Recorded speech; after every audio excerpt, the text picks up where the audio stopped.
Hello बच्चों, आज 5 days 5 concept का चौथा दिन है।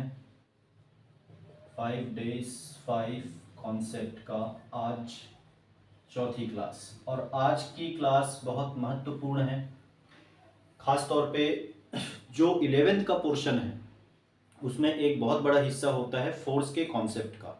जब हम लोग मैकेनिक्स को डील करते हैं तो उसमें फोर्स का जो कॉन्सेप्ट है वो बहुत इंपॉर्टेंट होता है। तो आज हम बात करेंगे फोर्स के कॉन्सेप्ट के। पूरे कॉन्सेप्ट मैं आपको बताने जा रहा हूँ कि फोर्स कहाँ पे कैसा लगेगा, कब इक्विलिब्रियम की कंडीशन आ सकती है। इसमें मैं कोशिश ये करता हूँ कि सारे के सारे फॉर्मूलेस फोर्स के जितने लगते हैं, खास तौर पे जो हमारा मैकेनिक्स का पोर्शन है उसमें आपको मैं ये चीज बता दूँ। ठीक है, तो चलिए क्लास शुरू करते हैं। सबसे पहले न्यूटन्स लॉ ऑफ मोशन जब आप एनएलएम पढ़ते हैं तो उसमें जो न्यूटन्स के 3 लॉ दिए गए हैं उसमें पहला जो है वो ये कहता है कि बिना फोर्स के कोई भी ऑब्जेक्ट एक जगह से दूसरी जगह नहीं जा पाएगा। बिना ऑब्जेक्ट के वो रेस्ट में है तो रेस्ट में रहेगा जब तक आप फोर्स नहीं लगाओगे। यदि वो मोशन पे है तो मोशन पे रहेगा जब तक आप फोर्स नहीं लगाओगे, और डायरेक्शन भी चेंज नहीं होगा। तो इसको हम लोग बोलते हैं inertia, law of inertia. Second है हमारा F is equal to dp divide by dt। Sorry, F is equal to dp divide by dt। ये Newton second law. Momentum change होगा तो जितना मोमेंटम हमारा चेंज होगा उतना ही वहां पे फोर्स लगा हुआ है। मोमेंटम कम हो रहा है तो ब्रेक लगा हुआ है, मोमेंटम ज्यादा हो रहा है तो वहां पे फोर्स लगा है। और P इज इक्वल टू हम लोग यहाँ पे लेते हैं m इंटू वी। तो F इज इक्वल टू जब ये वैल्यू रखते हैं तो हमको एक फॉर्मूला मिलता है F is equal to m into a. ये बहुत इंपॉर्टेंट फॉर्मूला है, बहुत जगह पे ये फॉर्मूला आपको काम आने वाला है। तीसरा जो कॉन्सेप्ट रहा वो रिएक्शन, एक्शन और रिएक्शन का कॉन्सेप्ट रहा। न्यूटन्स थर्ड लॉ ये कहता है कि every action has equal and opposite reaction. मैं किसी भी चीज पे जितना एक्शन करूं उसका अपोजिट रिएक्शन मुझको मिलेगा। नेचर में फोर्स से रिलेटेड ये बहुत बड़ा कॉन्सेप्ट है। ठीक है, तो चलिए अब न्यूटन्स लॉ में हम बात करते हैं कि किस तरीके से फोर्स लगेगा और कहाँ पे क्या एक्सेलरेशन होगा, कहाँ पे क्या होने वाला है। तो इसमें सबसे इंपॉर्टेंट क्वेश्चन होता है हमारा पुल्ली से रिलेटेड क्वेश्चन। कनेक्टेड बॉडीज का क्वेश्चन इसको बोला जाता है, पुल्ली से रिलेटेड क्वेश्चन है। पुल्ली से रिलेटेड क्वेश्चन में जो नीट के बच्चे हैं उनके लिए क्वेश्चन कुछ इस तरीके का होगा कि ये है हमारा मास m1 और ये है हमारा मास m2, जहां पर m2 इज ग्रेटर देन है m1, m2 m1 से ज्यादा है। तो कहाँ एक्सेलरेशन होगा, कितना एक्सेलरेशन होगा, और ये जो स्ट्रिंग है इसमें कितना टेंशन आने वाला है। ये क्वेश्चन नीट के एग्जाम में कई बार पूछा जा चुका है इस टाइप का क्वेश्चन, और थोड़ा सा इंपॉर्टेंट है। तो देखिए इसमें क्या करना है, जब भी आपको ऐसा कोई भी क्वेश्चन दिखाई दे सबसे पहले आप ये चेक करो कि इसमें स्ट्रिंग कितना लगा है, रस्सी या तार जो भी है वो कितना है। देखिए यहाँ पे एक तार है, ठीक, एक ही वायर है, एक ही स्ट्रिंग है, तो एक स्ट्रिंग में एक टेंशन। यदि 2 हो तो 2 टेंशन, 3 हो तो 3 टेंशन। यही की यही मैं आपको बताता हूं कि ये एकदम शॉर्टकट तरीका मैं आपको बताने जा रहा हूं, इसमें हम कैसे निकालेंगे। तो देखो m2 m1 से ज्यादा है, इसका मतलब ये है कि m2 नीचे आएगा a एक्सिलरेशन से, m1 ऊपर जाएगा a एक्सिलरेशन से। m2 a एक्सिलरेशन से नीचे आने वाला है और m1 a एक्सिलरेशन से ऊपर जाने वाला है। ठीक है, ये समझ में आ गया।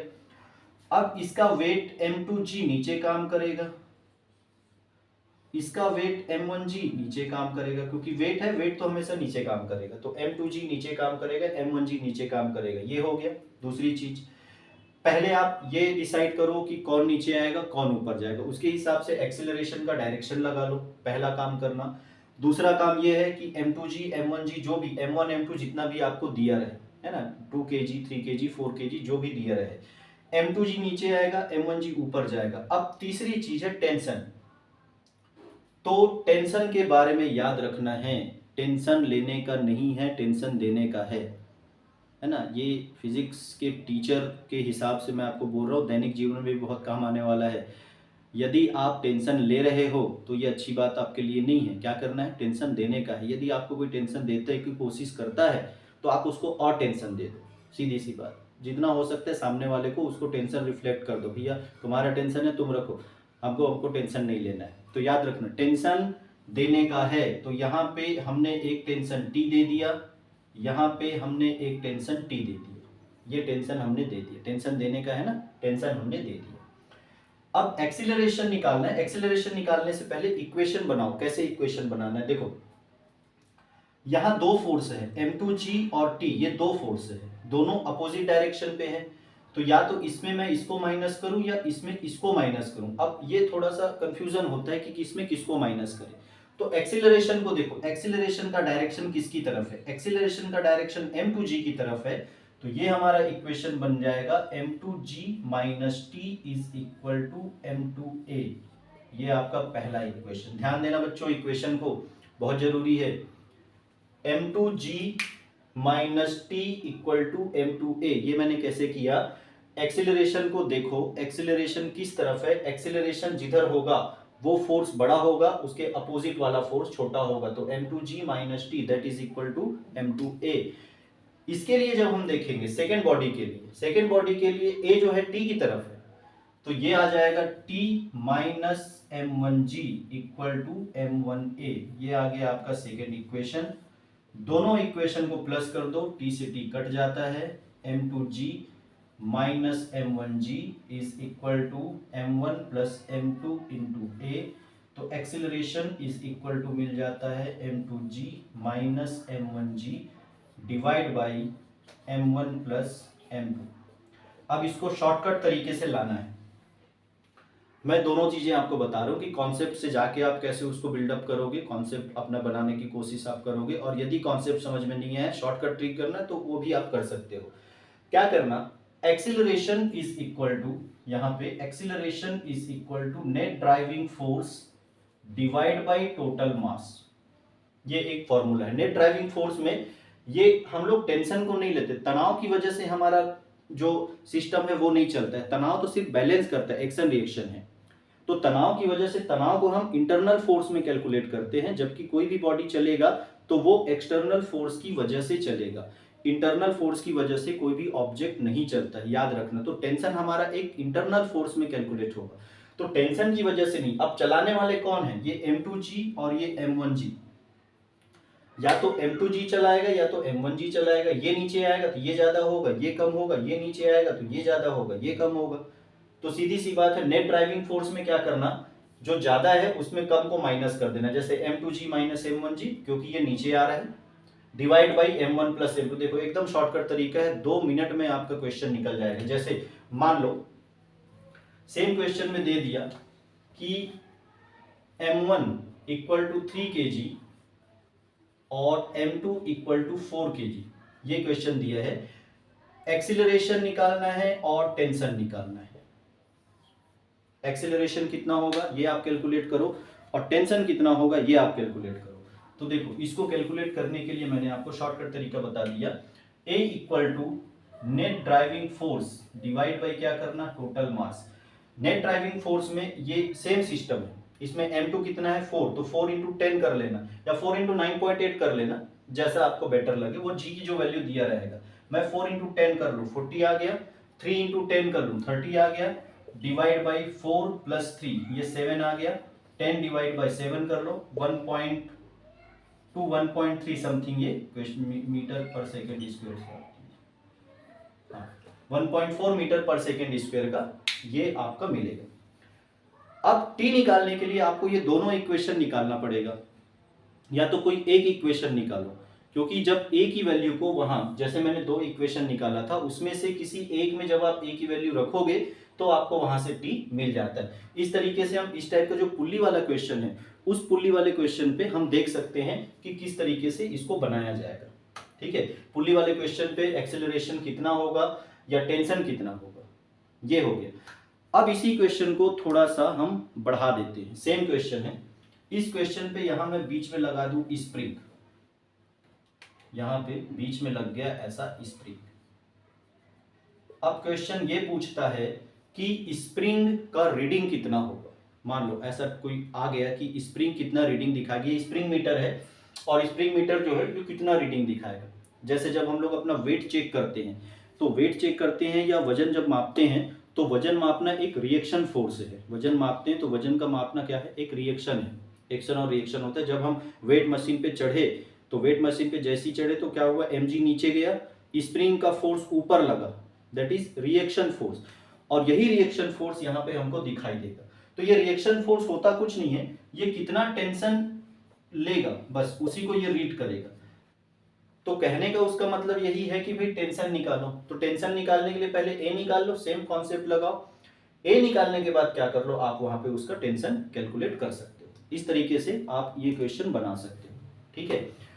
अब इसी क्वेश्चन को थोड़ा सा और आगे बढ़ा दिया जाए।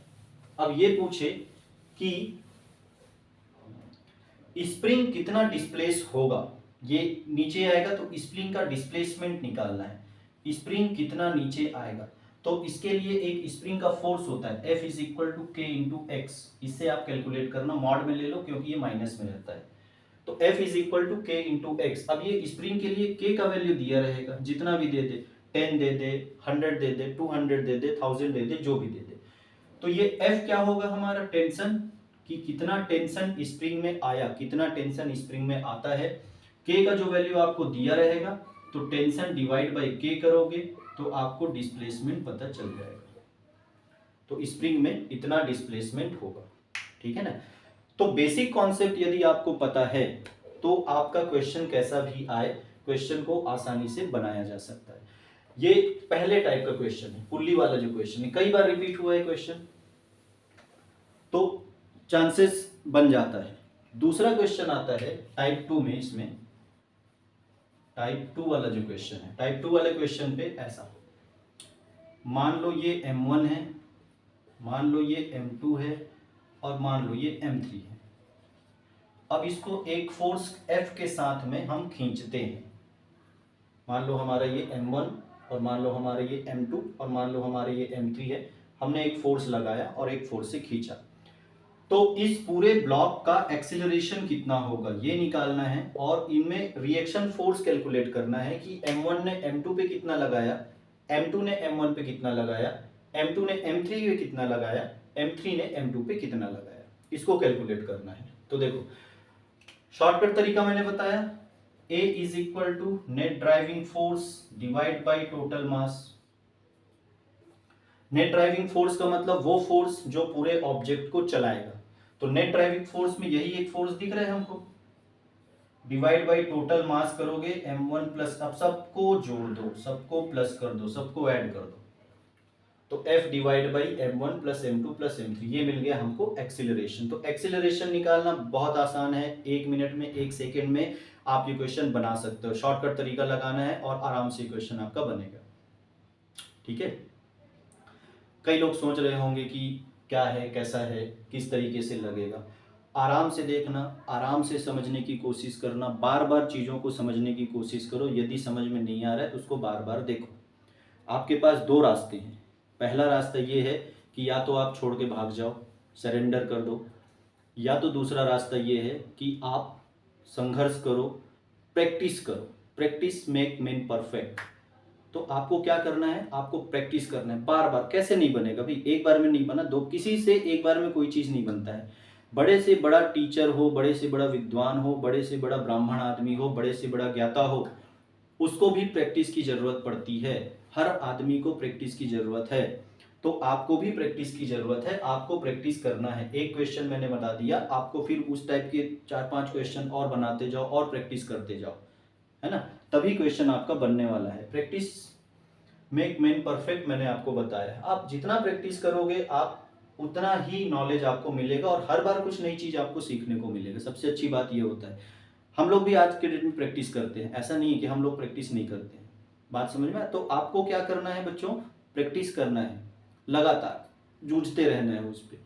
कोई भी चीज़ यदि आपको परेशान करता है तो उसको छोड़ो मत, उसको परेशान करो, है ना। जैसे आपको कोई आ रहा है, परेशान कर रहा है, बार बार डेली लाइफ में परेशान कर रहा है, तो आप क्या करोगे, किनारे से निकल लोगे। वैसा मत करो, आप उसको जाके परेशान करो। 1 बार 2 बार परेशान करके देखना, तीसरी बार वो आपको भूल जाएगा परेशान करना, 100% की गारंटी है। तो यदि कोई फिजिक्स में कोई चीज़ परेशान कर रहा है तो उस पर जूझते रहो, बनाते रहो। जब तक बनाओगे तब तक फिर परेशान करना वो भूल जाएगा। तो एक्सीलरेशन निकल गया। अब इसमें देखो m1, m2 और m3, ये तीनों को हम क्या करते हैं, अलग अलग कर लेते हैं। ये एक्सीलरेशन होगा, इधर इधर चलेगा ऑब्जेक्ट, तो m1 भी इधर चलेगा, m2 भी इसी तरफ जाएगा और m3 भी इसी तरफ जाएगा। m1 इधर चला, m2 इधर चला, m3 इधर चला। अब देखो m1 ने m2 पे एक फोर्स लगाया F1, तो m2 वापस करेगा उसको, ये नेचर का रूल है। m1 ने F1 लगाया तो m2 क्या करेगा वापस, m2 F2 पे लगाएगा, ये सॉरी m2 m3 पे F2 लगाएगा, तो ये क्या करेगा उसको वापस, F2 को वापस करेगा। ठीक, अब हम कैलकुलेट करते हैं, कैसे कैलकुलेट करते हैं कि m1 को लेते हैं, तो m1 पे देखो, m1 पे सीधा सीधा हो जाएगा F1 equal to m1 into A, Newton second law, F equal to M A, m1 पे सीधा निकल जाएगा, F1 यहां से आप कैलकुलेट कर सकते हो। m2 पे जब लगाओगे, तो m2 पे जब लगाओगे तो इस तरफ है आपका F2, इस तरफ है आपका F1, तो यहां पे क्या होगा, F2 minus F1 equal to M2A। क्यों होगा, क्योंकि खींच कौन रहा है, F2 खींच रहा है ना, वो उधर जा रहा है F2 की तरफ। यदि ये इधर आता F1 minus F2 equal to M2A हो जाता। M3 में जब लगाओगे तो इस तरफ क्या है, एक फोर्स कैपिटल, और इस तरफ क्या है F2, तो F minus F2 is equal to M3A। ये ऐसा कॉन्सेप्ट बनाना है। उसके बाद आपको M1 M2 M3 का वैल्यू दिया रहेगा, वैल्यू को रखो और उसको फिर कैलकुलेट करो, आपका आंसर आ जाएगा। 2-4 क्वेश्चन इस टाइप का बनाओगे तो ये आसानी से बनेगा। इसी प्रॉब्लम को थोड़ा सा बढ़ा दिया जाए, इस तरफ एक फोर्स F है, मान लो इस तरफ एक फोर्स 10 न्यूटन लग गया और इस तरफ कोई और खींच देता है 5 न्यूटन से। अब बोलेगा अब बनाओ, तो अब बनाने के लिए क्या करना, 10 और 5 को माइनस कर देना, क्योंकि जो रिजल्टेंट आएगा फोर्स का वो 10 और 5, तो 10 माइनस 5 ये रिजल्ट आएगा। तो एक्सीलरेशन जब हम लेते हैं net driving force divide by total मास, तो ये नेट ड्राइविंग फोर्स आपका क्या मिल जाएगा, 5 न्यूटन ये मिलेगा। तो ऐसा जो क्वेश्चन है उसको आपको इसी तरीके से ही बनाना है। ठीक है, चलिए अब तीसरे कॉन्सेप्ट पे बात करते हैं। ये तो 2 हो गया, एक पुल्ली वाला हो गया और एक ये हो गया। अब ये तीसरा वाला जो है ये है हमारा इंक्लाइंड प्लेन का कॉन्सेप्ट। तीसरा जो कॉन्सेप्ट आता है इंक्लाइंड प्लेन, कि इंक्लाइंड प्लेन के केस में हम क्या करेंगे। तो इंक्लाइंड प्लेन पहले समझते हैं होता क्या चीज़ है। यहाँ आपको ट्रिग्नोमेट्री भी यूज़ करना पड़ सकता है भाई, तो ट्रिग्नोमेट्री के कॉन्सेप्ट यहाँ पे थोड़े से आते हैं। ये हो गया थीटा, जब कोई प्लेन थीटा एंगल के साथ ऐसा उठा हो, इसको हम लोग बोलते हैं इंक्लाइंड प्लेन या नत समतल हिंदी में। अब देखो यहाँ पे मान लो m है, ऐसा इस तरीके से m रखा हुआ है, तो जैसे m यहाँ पे रखा है तो ये m आएगा ना, तो ये सीधा m नीचे आएगा mg से, सीधा g से नीचे आएगा। और यदि ये इंक्लाइन प्लेन पे रखा है तो अब आपको क्या करना पड़ेगा, इंक्लाइन प्लेन पे ये mg होता है नीचे की तरफ, और ये एंगल थीटा बनता है, तो ये भी एंगल थीटा बनता है। 10th का कॉन्सेप्ट है, ये बन गया हमारा mg cos थीटा, जिसके साथ थीटा बनेगा cos में रहेगा, और इसका ठीक इधर वाला हिस्सा आता है mg sin थीटा, और ये मिलता है हमको रिएक्शन फोर्स। जब आपको इंक्लाइंड प्लेन वाला कोई क्वेश्चन दिखाई देता है तो आपको सबसे पहले उसमें ये चेक करना पड़ेगा कि फ्रिक्शन दिया है कि नहीं दिया है। दिया रहता है कि नेग्लेक्टिंग फ्रिक्शन, तो ये क्वेश्चन मैं बना रहा हूँ नेग्लेक्टिंग फ्रिक्शन, फ्रिक्शन को नेग्लेक्ट करना है, फ्रिक्शन नहीं दिया है ना। तो उस केस में क्या होगा, तो उस केस में ये नीचे आता है, तो इसको नीचे लाने वाला फोर्स कौन सा होता है, mg sin थीटा। ये इसको नीचे लाएगा, ऑब्जेक्ट को डाउनवर्ड करेगा। और कई बार तो ऐसा क्वेश्चन आता है इसमें सीधा सीधा पूछ देता है इसमें ग्रेविटी कितनी होगी, तो इसमें ये होता है ग्रेविटी, जी साइन थीटा की ग्रेविटी लगती है। तो ये इसको आप चाहो तो एम जी डैश कर लो, और जहां पर जी डैश का वैल्यू क्या ले लेना, जी साइन थीटा, ये बन जाएगी इसकी ग्रेविटी। ठीक है, अब सेम क्वेश्चन को मैं पुली से अटैच कर दूं, ऐसा एक पुली यहाँ पे लगा दो और इधर एक और ऑब्जेक्ट लगा दो m1, और इसको हम लोग मान लेते हैं m2 ये, और ये है कि m2 is greater than m1 है, ये कॉन्सेप्ट आ गया कि M2 M1 से ज्यादा है तो कौन नीचे आएगा कौन ऊपर जाएगा, पहले ये चेक कर लो। इसमें देखो एक स्ट्रिंग लगा हुआ है, तो एक स्ट्रिंग लगा है तो टेंशन कैलकुलेट करते हैं। तो टेंशन ये M1 टेंशन देगा M2 को, मैंने बताया ना टेंशन देने का है भाई, याद रखना। इस टाइप के क्वेश्चन पे हमेशा टेंशन का डायरेक्शन कई बार गड़बड़ होता है, लोग गड़बड़ कर देते हैं। तो टेंशन देने का है, ये इधर टेंशन देगा T, इसका M1G काम करेगा डाउनवर्ड डायरेक्शन पे। अभी इसका इक्वेशन बनाते हैं। तो ये जो M2 है, क्योंकि M2 एक्सेलरेशन देखोगे तो ये इधर नीचे आएगा और इसका एक्सेलरेशन देखोगे तो ये इधर ऊपर जाएगा, ठीक। एक्सेलरेशन नीचे आ रहा है मतलब mg sin थीटा बड़ा होगा, t छोटा होगा। तो यहां पे इक्वेशन बन गया mg sin theta minus t equal to m2a, m2g sin theta कर लो इसको, m2g sin theta minus t equal to m2a। ये आ गया हमारा पहला इक्वेशन। दूसरे इक्वेशन में a t की तरफ है, a ने t को सपोर्ट कर दिया तो ये आ जाएगा m1g इक्वल टू m1a। ये दो इक्वेशन मिल गया। दोनों इक्वेशन को सॉल्व करो, सॉल्व करने के बाद में आपको एक्सेलरेशन और टेंशन दोनों मिलेगा। दोनों इक्वेशन है, तो इक्वेशन बनाना बहुत जरूरी है। यदि हमको इक्वेशन बनाना आता है तो फिर हम इस टाइप के क्वेश्चन को आराम से सॉल्व कर सकते हैं, ठीक है। इसमें क्वेश्चन थोड़ा सा मैं बदल दूं, अब ये दोनों तरफ इंक्लाइन प्लेन कर दूं, ये ऐसा इंक्लाइन प्लेन मैंने ऐसा कर दिया। ये वाला एंगल ले लेते हैं हम लोग अल्फा, ये वाला एंगल ले लेते हैं हम लोग बीटा, और यहां पर M1 को रख देते हैं बीटा एंगल के साथ में अटैच किया हुआ, ये हमारा M1 है ना। तो देखो अब इसमें क्या करना है, M2 है, M2g sin थीटा इधर आएगा। अभी नेग्लेक्टिंग फ्रिक्शन चल रहा है ना, फ्रिक्शन हम लोग बिल्कुल नहीं ले रहे, तो M2g sin थीटा इधर आएगा और इधर क्या मिलेगा M1g sin थीटा, इस तरफ आपको मिलेगा M1g sin थीटा। इसमें हम लोग P की बात करें तो ये हो गया टेंशन, इधर टेंशन इधर टेंशन, ठीक। नीचे कौन आएगा, M2 is greater than M1 में मान के चलो कि M2 M1 से ज्यादा है, तो M2 नीचे आएगा, लाएगा कौन M2g sin थीटा। तो M2g sin theta minus t is equal to M2a, ये इसके लिए एक इक्वेशन बन गया, M2g sin theta minus t is equal to M2 into a। इसको हम लोग मानते हैं, जैसे इस इक्वेशन को कंपेयर करोगे ना सेकेंड इक्वेशन से, तो F net equal to M into a, इससे यदि आप कंपेयर करोगे तो F नेट इक्वल टू क्या मिलेगा M इंटू a। तो F नेट टोटल फोर्स जो लग रहा है इस सिस्टम पे, ये इतना लग रहा है। इस सिस्टम पे देखेंगे तो अब ये सिस्टम जाएगा ऊपर की तरफ, T minus M1g sin theta is equal to M1a।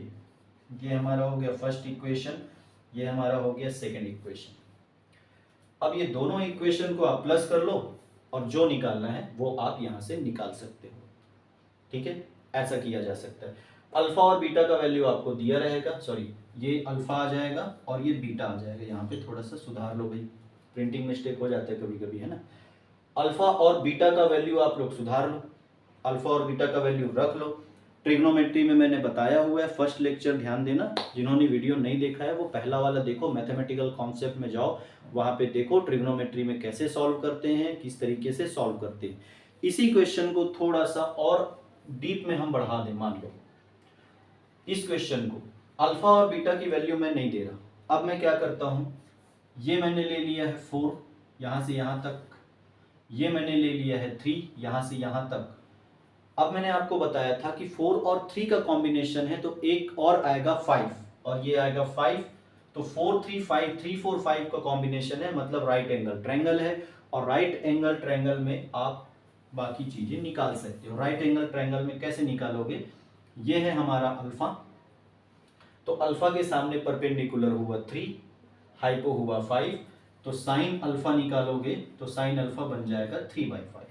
यदि आपको अल्फा और बीटा नहीं दिया है तो ढूंढना मत, आजू बाजू में नहीं देखना, है ना। कई लोग फिर इधर उधर देखना शुरू कर देते हैं, तो आजू बाजू देखने की जरूरत नहीं है, आंखें बंद करना, सोचना, 3 4 5 है, कॉम्बिनेशन है, आराम से सोचोगे तो रिजल्ट आपके सामने दिखाई देगा।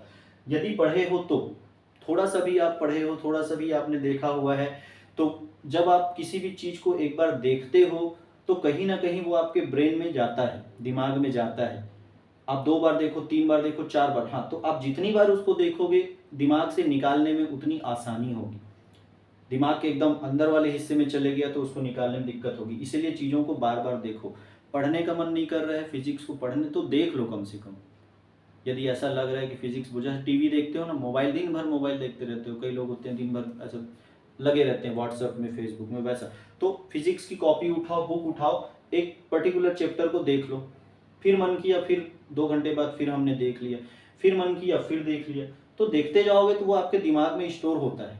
तो दिमाग में यदि वो स्टोर हो गया है तो फिर वो आसानी से याद आएगा। एग्जाम के टाइम में आपको ऐसा लगेगा जरूर कि एग्जाम के पहले जब आप जाओगे, हो सकता है कि अब 7 तारीख के पेपर के लिए लोग टेंशन में बैठे होंगे, कुछ याद नहीं आ रहा है, क्या करें कैसा करें, वो टेंशन लेने की ज़रूरत नहीं है।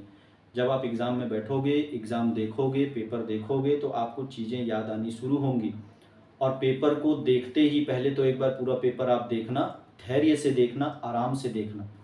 कई बार ऐसा होता है कि पेपर के सामने हमको बहुत डिफ़िकल्ट चीज़ें दिखाई देती हैं, तो लोग एकदम डर जाते हैं, कॉन्फिडेंस एकदम डाउन में चले जाता है, तो याद आई चीज़ें भी भूल जाते हैं। वैसा नहीं करना। पेपर एक बार रफली आप देख लो, पेपर देखने के बाद आप उस चीज़ को बनाओ जो आपसे बहुत अच्छे से बन रहे। नीट वाले हो, बायो और केमिस्ट्री का पोर्शन बहुत अच्छे से बनता है, फिजिक्स के पोर्शन पे पहले ध्यान मत दो। एकदम बनाने का ट्रिक, फिजिक्स के पोर्शन पे आप बिल्कुल पहले ध्यान बिल्कुल भी मत दो। केमिस्ट्री और बायो के पोर्शन पे ध्यान दो, बनने लगे बनने लगे बनने लगे, उसके बाद में फिर थोड़ी देर बाद फिजिक्स का उठाओ कि चलो अब देखते हैं फिजिक्स में क्या है। आपका कॉन्फिडेंस बिल्डअप हो गया है, आपने चीज़ों को बना लिया है, उसके बाद फिजिक्स में चीज़ें बननी शुरू हो जाती हैं, है ना। तो ये चीज़ थोड़ा सा भैया याद रखना, फिजिक्स को पहले मत देखना। कई लोग ज़्यादा होशियार होते हैं, पहले फिजिक्स को ही देखते हैं कि फिजिक्स कैसा आया है देख ले, है ना। वो देखने के बाद फिर उनको दिख जाता है, पूरा आसमान एक दिखता है कि हाँ ऐसा आ गया है। वैसा नहीं, पहले केमिस्ट्री बायो को देखो, आराम से देखो, ठीक है। तो ये कॉन्सेप्ट रहा साइन अल्फा। अब कॉस बीटा, यदि आपको साइन बीटा की जरूरत है तो साइन बीटा, अब इसके सामने ये परपेंडिकुलर हो गया 4/5, साइन अल्फा और साइन बीटा की वैल्यू मिल गया, रख दो। एंगल नहीं दिया है तो कोई दिक्कत नहीं है, कुछ तो दिया होगा। इस क्वेश्चन को कराने के पीछे मकसद यही है कि यदि आपको एंगल नहीं पता तो कुछ तो दिया होगा जिससे हमको साइन अल्फा साइन बीटा मिलेगा। तो इसके लिए ट्रिग्नोमेट्री में थोड़ा सा आपको ध्यान देना पड़ेगा, ठीक है। सेम क्वेश्चन जो है, इसी क्वेश्चन को अब फ्रिक्शन में दे देता है। अभी तक तो हमने कैलकुलेट किया कि नेग्लेक्टिंग फ्रिक्शन, फ्रिक्शन आपको नहीं लेना है। अब आपको ये सेम क्वेश्चन दे देगा फ्रिक्शन पे। चलिए दूसरा क्वेश्चन मैं इसमें थोड़ा बता दूं, फ्रिक्शन क्या है कैसा है। जब आप फ्रिक्शन पे जाओगे तो मान लो इंक्लाइन प्लेन है ऐसा, पहले सिंपल वाला फ्रिक्शन के साथ देखते हैं सिंपल क्वेश्चन को हम कैसे बनाएं। ये है हमारा m, इधर मैंने लगा दिया फोर्स 10 न्यूटन का, m मैंने ले लिया 2 kg का, यहां पर एक फ्रिक्शन हो गया म्यू इक्वल टू 0.2। जब भी म्यू दिया हो, एक म्यू आपको फ्रिक्शन में मिलेगा, तो ये फ्रिक्शन कोएफिशिएंट कहलाता है, जिसको आप लोग हिंदी में घर्षण गुणांक बोलते हो। और इसी से समझ में आता है कि घर्षण होगा तो कितना होगा। एक म्यू आपको ऑप्टिक्स में मिलेगा, जिसको हम लोग रिफ्रैक्टिव इंडेक्स बोलते हैं या अपवर्तनांक। तो ये दोनों म्यू में कंफ्यूजन नहीं करना भी। यहाँ पे जो म्यू है वो घर्षण के लिए, घर्षण गुणांक वाला म्यू है, ठीक है। जो कांस्टेंट हम लोग लगाते हैं वो लगभग एक ही जैसा होता है। घर्षण जो म्यू का वैल्यू है, म्यू डायमेंशनलेस क्वांटिटी है, विमाहीन राशि है, इसकी कोई विमा आपको मिलने वाली नहीं है। तो म्यू दिया है तो म्यू इज इक्वल टू होता है, सॉरी, एफ फ्रिक्शन फोर्स। देखो अब मैं इसको इधर खींचा तो फ्रिक्शन फोर्स हमेशा अपोजिट डायरेक्शन पे लगेगा और वो लगेगा म्यू इंटू आर। आपको ये आर को ढूंढना होगा, इस आर को आपको ढूंढना है। ढूंढ के, अब ये ढूंढोगे कैसे, तो आर होता है नॉर्मल फोर्स। देखो ये आएगा mg नीचे की तरफ और इसका नॉर्मल फोर्स जाएगा ऊपर की तरफ, ये तो आर इक्वल टू मिल गया ना सीधा सीधा mg।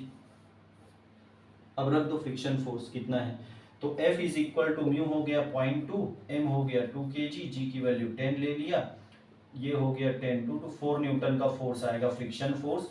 इधर मैंने लगाया 10 न्यूटन, इधर लग रहा है 4 न्यूटन, रिजल्ट आ गया 6 न्यूटन, तो F is equal to m into a ले लो, ये बनेगा 6 न्यूटन, ये बनेगा 2, ये बनेगा a, तो a मिल गया 3 मीटर पर सेकेंड स्क्वायर, इतने का एक्सेलरेशन होता है।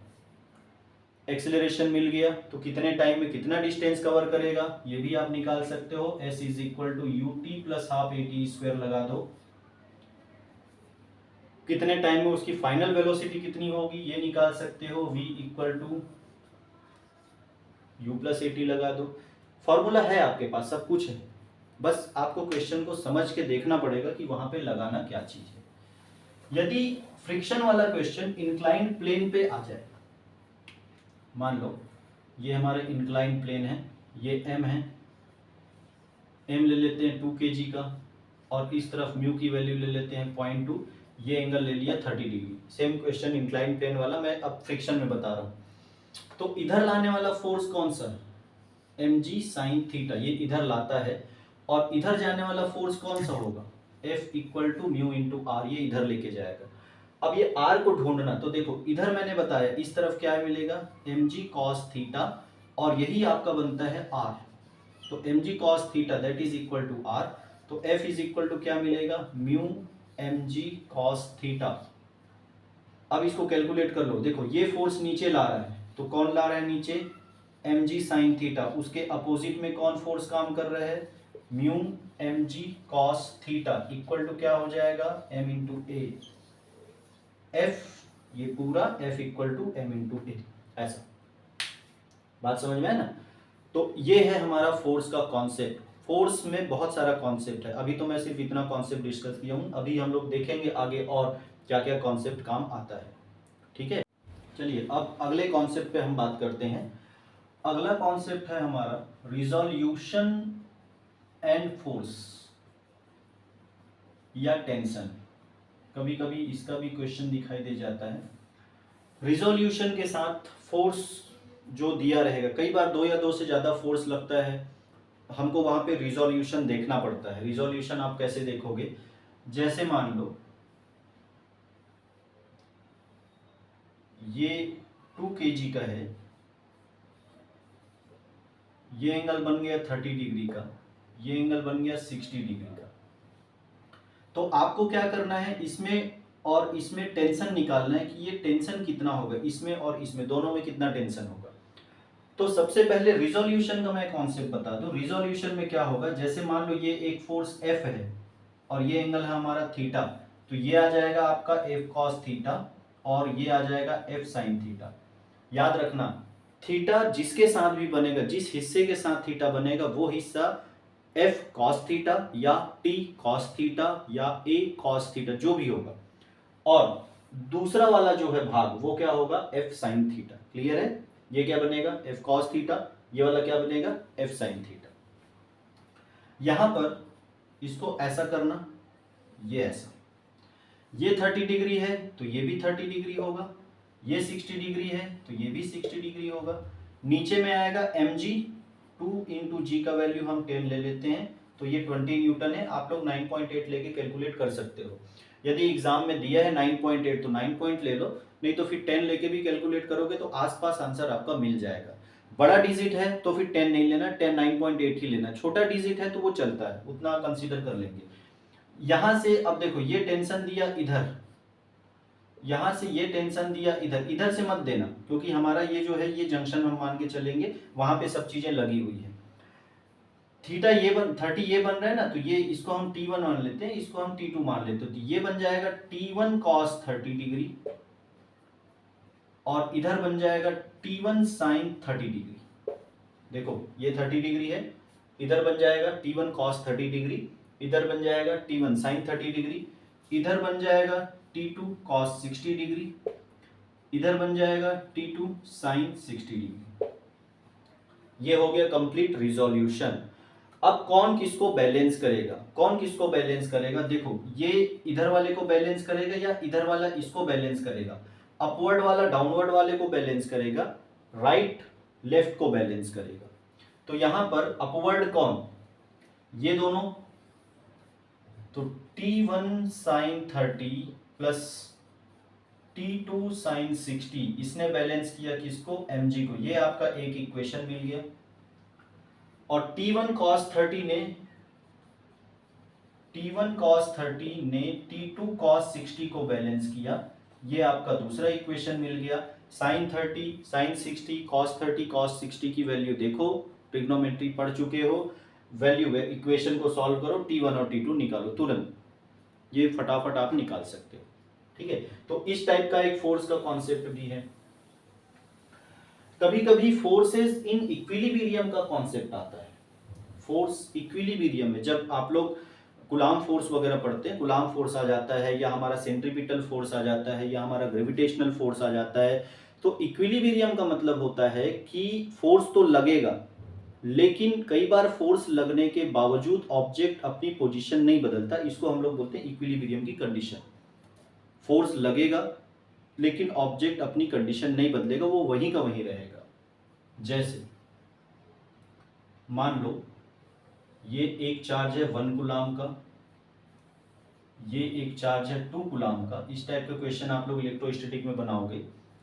यहां पर कितनी जगह पर, जैसे इन दोनों के बीच 10 सेंटीमीटर का डिस्टेंस है, तो इस जगह पर किसी चार्ज को मैं रखूं तो कितनी जगह होनी चाहिए, मतलब यहां से यहां तक का डिस्टेंस कितना हो कि ये कहीं ना जाए। यदि Q0 को यहां पे रख देते हैं तो ये कहीं नहीं जाए, इस टाइप का फोर्स का। तो यहां भी फोर्स का ही कॉन्सेप्ट लगेगा। क्या करना, इन दोनों के बीच फोर्स लेना, इधर F1 फोर्स कूलाम फोर्स लगा देना, F1 equal to K Q1 Q2 by R square. इन दोनों के बीच फोर्स ले लेना F2 is equal to K Q2 Q0, ये Q0 मान लो, डिवाइड बाई R, ये x स्क्वायर कर लेना, और इसको कर लेना 10 माइनस एक्स का स्क्वायर। क्योंकि ये इक्विलिब्रियम में बोल रहा है तो क्या करना, F1 इक्वल टू F2 करना, ये सिंपल केस में ये प्रॉब्लम सॉल्व हो जाएगा। तो कहने का मतलब ये है कि फोर्स का जो कॉन्सेप्ट है वो हर जगह लगेगा, हर सिचुएशन पे लगेगा। आपको कहीं ना कहीं फोर्स का क्वेश्चन देखने को मिल जाता है। जैसे आप लोग जब एटम पढ़ोगे तो एटम में भी फोर्स का कॉन्सेप्ट मिलेगा। जैसे मान लो ये हो गया न्यूक्लियस, और न्यूक्लियस में एक चार्ज है हमारा Q1, बाहर में एक इलेक्ट्रॉन घूम रहा है। अब ये इलेक्ट्रॉन की वेलोसिटी हमको कैलकुलेट करनी कि इलेक्ट्रॉन की वेलोसिटी कितनी है, यहां भी सिंपल फोर्स का ही कॉन्सेप्ट लगेगा। अभी देखो ये दो चार्ज है, इनके बीच का डिस्टेंस कितना हमारा R, तो इनके बीच में एक फोर्स तो लगेगा, कूलाम का फोर्स लगा दिया K Q1 Q2 divide by R square. दो चार्ज है तो कूलाम फोर्स लगेगा, क्योंकि ये घूम रहे हैं, ऐसे सर्कुलर मोशन पे है, तो सर्कुलर मोशन में फोर्स का कॉन्सेप्ट हो गया mv स्क्वायर बाई r। दोनों को, ये कूलाम फोर्स और ये सेंट्रीपिटल फोर्स, कूलाम फोर्स को सेंट्रीपिटल फोर्स की इक्वल कर लो और जो निकालना है निकाल लो। देखो बहुत आसान है, कॉन्सेप्ट पकड़ में आ गया। आपका बाकी काम कैलकुलेशन का है, तो कैलकुलेशन थोड़ा सा ध्यान में रखना पड़ेगा आपको, कैलकुलेशन करके रखिए चीजों का, ठीक है।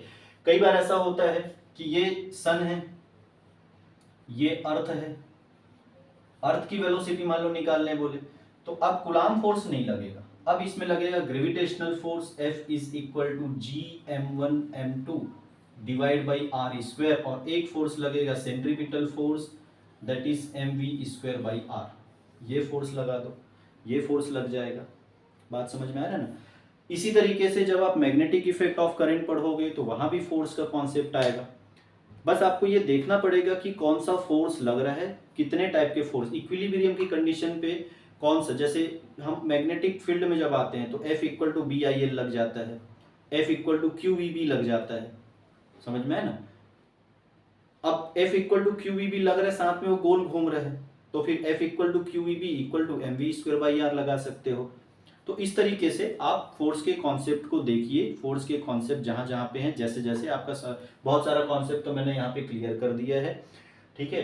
कॉन्सेप्ट बहुत बड़े बड़े हैं, पर जितनी जरूरत थी उतना मैंने आपको यहाँ पे बता दिया है फोर्स के कॉन्सेप्ट में। बस आप क्वेश्चन जब पढ़ोगे और आपको ऐसा लग रहा है कि कहीं पे फोर्स है, तो आप उस देखो कि इक्विलिब्रियम वर्ड दिख रहा है और कहीं लग रहा है कि फोर्स है, तो एक अपोजिट फोर्स भी होगा, आप ढूंढो और उसको कैलकुलेट करो, ठीक है। तो कल की क्लास में एक और कॉन्सेप्ट मैं आपको बताने जा रहा हूँ, एनर्जी के कॉन्सेप्ट पे हम बात करेंगे कि किस तरीके से एनर्जी के क्वेश्चंस को बनाना है। ठीक है, चलिए बाय बाय।